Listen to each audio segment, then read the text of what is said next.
Olá pessoas, sejam bem-vindas aqui ao meu novo canal. Sim, resolvi voltar para o YouTube.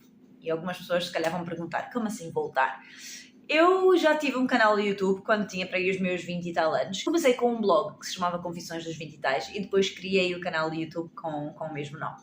Porquê que eu resolvi então voltar a fazer vídeos para o YouTube? Porque o attention spam do Instagram, do TikTok é mínimo, não é? Falo por mim. Quando passo tempo no Instagram eu não tenho paciência para ver coisas muito longas. Enquanto consumidor eu não tenho paciência e enquanto criador eu acho que é uma tarefa bastante difícil de conseguir fazer conteúdo bom e chamativo em 1 minuto, 1 minuto e meio, porque às vezes é mesmo muita informação e 1 minuto e meio não chega e eu sei que a maior parte das pessoas nem sequer se dá o trabalho de ler a descrição. Por isso, resolvi experimentar voltar para aqui, falar daquilo que tenho que falar. O YouTube também tem a coisa muito boa que pode aumentar a velocidade. Se, entretanto, não quiseres terminar de ver o vídeo agora ou se acontecer alguma coisa, se alguém falar contigo, tu podes pausar o vídeo e voltar no mesmo sítio mais tarde. E no Instagram isso não acontece. Se alguém fala contigo, estás no meio dali de um vídeo, ou fazes assim para a pessoa se calar e esperar, ou então depois tens que ver o vídeo todo outra vez e pronto, uma pessoa perde um bocado a paciência. Mas pronto, vamos lá ver como é que isto corre aqui. Se tu caíste aqui de paraquedas e não fazes ideia de quem eu sou, olá, eu sou a Bruna, sou coach e terapeuta de desenvolvimento pessoal. Aqui tens o meu Instagram em que podes espreitar e conhecer o meu trabalho. Se tu me segues no Instagram, muito provavelmente sabes que eu fiz uma viagem recentemente até Milão. Fui lá passar 4 dias e tenho aqui umas quantas coisas que quero falar, que tive assim insights em relação à viagem. Para começar, é importante dizer que esta viagem foi muito importante para mim em termos de realizar sonhos, de meter alguma coisa na cabeça e trabalhar para isso acontecer. Voltando assim um bocado atrás, então, para dar aqui um bocado de contexto à coisa. A primeira vez que eu viajei foi em 2015. Eu fui para Amsterdão e adorei conhecer outra cultura, ver como é que as coisas funcionam noutro sítio. E a partir daí eu disse a mim mesma que eu ia fazer uma viagem por ano, no mínimo.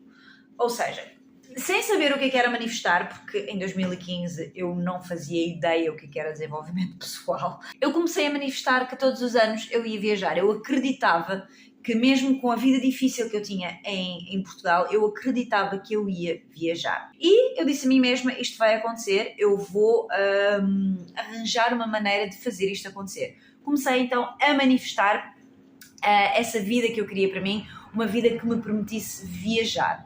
Em 2016 fui ao Porto, nunca tinha ido, foi a primeira vez, fui também passar ali uns 4 diazinhos, fantástico, adorei. Em 2017 não consegui cumprir com isso. Foi um ano muito complicado a nível de saúde mental, foi um ano complicado a nível de saúde financeira também, portanto foi um ano que não foi possível. Mas eu disse a mim mesma que no ano seguinte eu iria compensar isso, ou seja, este ano não fui, para o ano vou para 2 sítios diferentes. 2018 foi um ano em que a minha vida mudou, foi um ano em que eu emigrei e fui para Lanzarote. E fui a Barcelona nesse ano. Eu acho que foi a partir daí, também por já ter uma vida melhor e ter mais saúde financeira, e mesmo a minha saúde mental já estava muito melhor, as coisas começaram a melhorar bastante nesse nível de viagem. Portanto, eu comecei a pensar, ok, eu agora tenho vida para isto, agora não vai falhar. Eu vou viajar uma vez por ano. Uma vez por ano eu vou a um sítio em que eu nunca tenha estado. Em 2019 fui passar o meu aniversário de 30 anos à Disney, que foi também uma realização do sonho, foi dos dias mais felizes da minha vida. Conheci Paris, que ainda não conhecia. E no fim do ano tive uma outra viagem de sonho que foi ir à Islândia. Portanto, só num ano, 2 sítios que eu queria muito conhecer, eu conheci.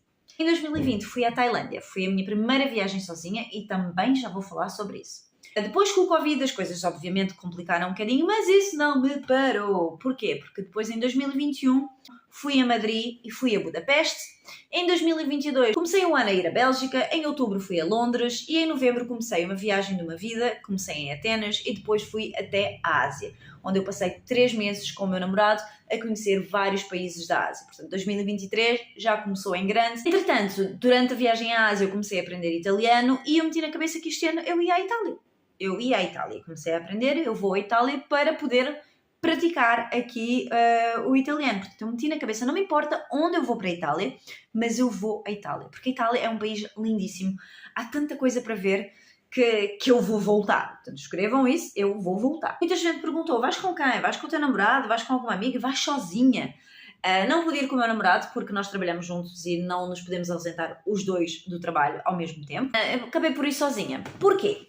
Uma coisa que eu tenho vindo a perceber, e percebi isso também quando fiz a viagem à Tailândia sozinha, é que quando tu queres fazer alguma coisa com alguém, é difícil porque ou a pessoa não tem tempo ou a pessoa não tem dinheiro. Comecei a não ter problemas a viajar sozinha, eu comecei a não ter problema em fazer as coisas sozinha, quando eu percebi que se eu ficar à espera de ter companhia para fazer tudo aquilo que eu quero fazer, eu vou perder muitas oportunidades. Eu vou deixar de fazer muita coisa pelo simples fato de não ter ninguém, porque as pessoas também têm a vida delas, as pessoas têm as prioridades delas. Portanto, se eu for ficar à espera para ter companhia, para fazer coisas que eu quero fazer, eu não vou fazer muita coisa. Que fique já esta reflexão na tua cabeça de não deixares de fazer coisas só porque não tens companhia. Obviamente há muita coisa que eu prefiro fazer com companhia, não pelo facto de me sentir sozinha, mas que é melhor fazer com companhia. Isso também foi uma coisa que me perguntaram, até um Antoine me perguntou, não te sentiste sozinha? Não, porque eu fui 4 dias, eu consigo passar perfeitamente 4 dias na minha própria companhia, mas quando eu viajo sozinha eu faço uma coisa que está um bocado aqui relacionado com a autoconfiança, mas ao mesmo tempo passar despercebida, que é quando eu ando de transportes, eu evito mostrar que não faço ideia de onde é que eu estou ou para onde é que eu tenho que ir. Ou seja, eu entro e saio do metro com confiança que eu sei para onde é que estou a ir. Eu gosto de pensar que as pessoas quando olham para mim, elas vão pensar, esta gaja vive aqui, ela sabe o que é que está a fazer, ela sabe para onde é que vai, portanto ela se calhar não é assim um tão easy target como será uma outra pessoa que esteja constantemente a olhar para o telefone e que esteja assim a ver qual é que é a saída que tem que ir. Mesmo que não te sintas confiante, mesmo que estejas ali um bocado perdida, eu acho que ter essa atitude faz com que tu passes a imagem que és confiante. E falando em autoconfiança, vamos ser honestos, aqui para mim o maior problema em viajar sozinha, e vejam-me aqui o problema de primeiro mundo, é não ter ninguém para me tirar fotos. Mas isso pede-se. Achas que é preciso confiança para pedir a um estranho para tirar fotos? Se calhar até é, mas eu não vejo isso assim, sinceramente. Eu acho que é simplesmente uma necessidade. Se eu quero ter fotos, eu preciso de pedir. Não estou a pedir nada de especial, porque estou a pedir a turistas também, a pessoas que já estão ali a tirar fotos, portanto não vejo como um incómodo. Estou a pedir a alguém que está ali a conhecer e que também está a tirar fotos. Ora, onde é que a autoconfiança me falhou, mas falhou e bem? Falar italiano. Como eu disse antes, eu comecei a aprender italiano, estou com o Duolingo, também não é a melhor aplicação do mundo para se aprender, mas quando eu fui de viagem já ia com 160 dias. E eu pensei, agora é que vamos ver se os 160 dias estão aqui a dar resultado. E a verdade é que sim, eu cheguei lá, eu conseguia perceber o que as pessoas me diziam, eu conseguia ler as informações, eu conseguia ter ali um discurso básico, eu conseguia dizer aquilo que eu queria, aquilo que eu estava a sentir. No hotel mesmo eu consegui perguntar ao senhor que estava lá se eu quisesse reservar o quarto para mais uma noite ou 2, se era possível. Eu consegui perguntar isso em italiano, só que eu sentia que aqui a confiança me falhava. Eu tenho uma coisa que em relação a línguas eu vejo sinceramente como um problema, eu vejo como um entrave. Eu penso muitas vezes, se é para falar mal, eu não vou falar. E eu acho que isso impede-me muito de avançar. Eu podia simplesmente ter falado, não é um falar mal de mudar o contexto completo da frase. Em vez de se calhar dizer o verbo no passado, dizer no presente, em vez de dizer a mesa, dizer o mesa. Eu acho que isso são cenas tão básicas que eu não devia ter problema nenhum com isso. Mas se eu não me sinto confiante, são erros que eu não quero cometer. Eu estou a pegar aqui neste exemplo porque é onde eu sinto mais, mas isto vai para um bocado tudo na vida. Nós muitas vezes evitamos dar um certo passo porque estamos com medo de erros mínimos. Eu acho que é isso. Muitas vezes nós não fazemos coisas que nós sabemos que somos capazes de fazer, mas não fazemos porque nós sabemos que não está perfeito, porque falta aquela coisinha. Mas que são erros que, apesar de mínimos, são erros que vão nos ajudar a continuar, a seguir em frente. Isso eu tenho completa noção que é um chip que eu tenho que mudar na minha cabeça se eu quero não só aprender italiano, mas fazer qualquer outra coisa na minha vida. Nesta reflexão eu nem sequer tinha pensado, mas fica aqui este outro insight que é: não deixes que pequenos erros que possas cometer ao longo do processo seja suficiente para não começar sequer. Mas depois há aqui outra coisa interessante com isto do italiano. Uma coisa que aconteceu, se eu falasse com toda a confiança do mundo, disser, olha, quero este café, quero comer este bolo, quero não sei o quê, onde é que está a casa de bem, se eu dissesse isso tudo com o italiano fluente que eu conseguiria ter, porque são coisas básicas, a pessoa se calhar ia-me responder, isto era o que eu pensava, a pessoa ia-me responder em italiano, mas ia falar rápido, ia falar com vocabulário que eu não sabia, e eu ia ficar parada a olhar para ela como... Não é? Portanto, muitas vezes dava a entender que eu não falava italiano fluentemente. E o que é que aconteceu muitas vezes? Eles simplesmente mudaram o idioma. Falaram comigo ou em espanhol ou em inglês. Portanto, o facto de não ter essa confiança de, bora lá, eu vou falar. E se eles falassem rápido, eu simplesmente dizia, não percebi. Pode falar um bocado mais devagar, se faz favor. Eu acabei por me privar muitas vezes de ter experiência, de pôr em prática aquilo que eu queria pôr em prática, porque eu tinha medo. Agora eu olho para trás e penso, eu perdi tantas oportunidades que eu podia ter falado, eu podia ter melhorado, apesar de 4 dias não ser tipo, uau! Eu não tenho ninguém para falar italiano aqui, portanto eu tive a oportunidade perfeita de pôr em prática aquilo que eu já tinha aprendido. E não pus assim tanto quanto isso. Portanto, é algo que eu agora, sinceramente, eu me arrependo. A próxima vez que eu for à Itália, já vou ter mais dias de Duolingo, portanto, espero que o meu italiano já esteja muito melhor. Mas é algo que eu vou fazer os possíveis para não deixar que este pensamento me impeça de seguir com aquilo que eu quero fazer. Para terminar, eu queria só falar aqui em relação a uma coisa que também está relacionada com a autoconfiança, com o viajar sozinha, que é lidar com imprevistos. Especialmente no último dia, foi o dia dos imprevistos.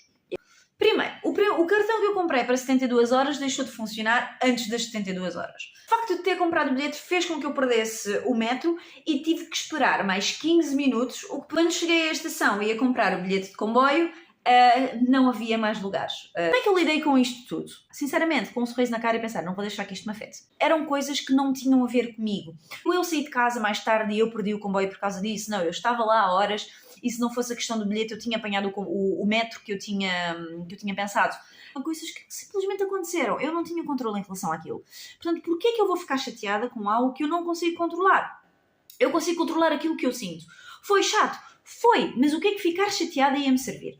Ainda por cima de férias, uma pessoa quer aproveitar, já estava cansada porque era o último dia. Ainda por cima vou ficar chateada. Não vale a pena. Eu recusei-me a entrar nessa espiral negativa porque eu sabia que se eu entrasse nessa espiral negativa eu ia ver tudo por uma lente negativa. É uma questão de perspectiva. Obviamente não fiquei contente com isso tudo que aconteceu, mas o ficar chateada não me ia servir de nada, só me ia estragar o dia. Ainda por cima, o último dia, um dia que eu queria aproveitar, não queria deixar afetar por essa negatividade. O que eu me foquei e quis manter na minha cabeça foi, eu não vou ficar chateada por causa disso, eu não vou deixar que isto estrague o meu dia, eu não vou deixar que isto dite como eu estou a sentir.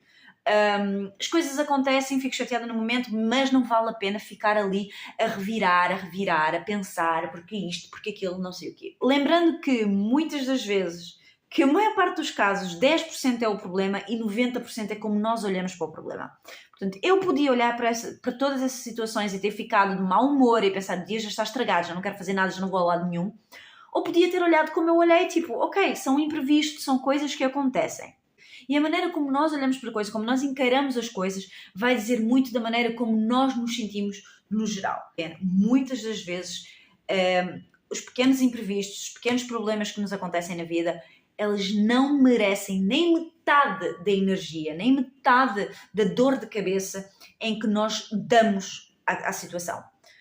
E com esta reflexão eu me despeço. Deixa aqui nos comentários o que é que achaste dos insights que eu dei, se queres que eu fale sobre algum tema específico. Eu vou trazer aqui muitos temas relacionados com desenvolvimento pessoal, coisas que me vão acontecendo na vida e os insights que eu vou tendo, eu venho sempre aqui então partilhar. Um beijinho muito grande, obrigada por ter estado aqui e o resto de boa semana.